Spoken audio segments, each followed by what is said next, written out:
السلام عليكم ورحمة الله تعالى وبركاته.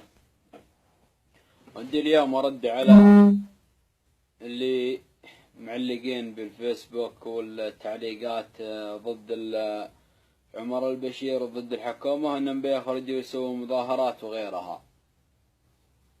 أنا صح إني من اليمن وما لي شغل فيكم، لا والله، بس دم العروبة يجمعنا وإحنا أخوان، ما أحد يقدر يفرقنا بإذن الله.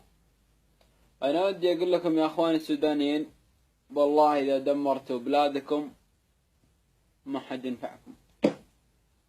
خافوا الله واتقوا الله في بلدكم، خافوا الله واتقوا الله في بلدكم، ترى بلدكم غالي. كم إحنا نتمنى أن اليمن يرجع أمن وأمان مثل السودان، والله إحنا نتمنى اليمن يرجع أمن وأمان، لأن أهم شيء في الدولة هو الأمن والأمان. إذا حضر الأمن والأمان في الدولة كل شيء يسبر. إذا عمر البشير ما هو تمام يا أخي، في صناديق اقتراع تنزله من غير لا تخرج تسوي لي مظاهرات وتخرب بلادك وغيرها.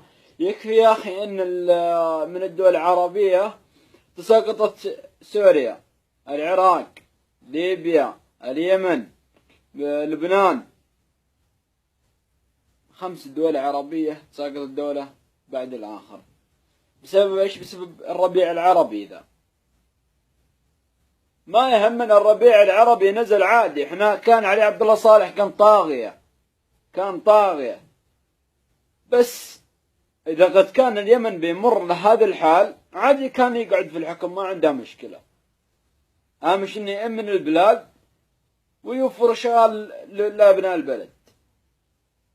أما الحين بعد ما تدمر اليمن نشتي علي عبد الله صالح يرجع الحكم، مو قادر يرجع الحكم بإذن الله.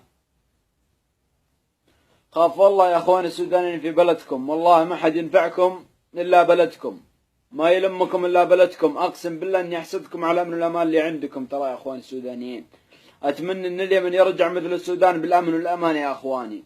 والله إنكم تخافوا والله على بلدكم.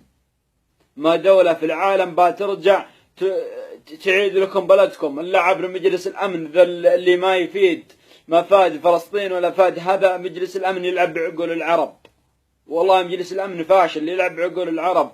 السلام عليكم ورحمة الله.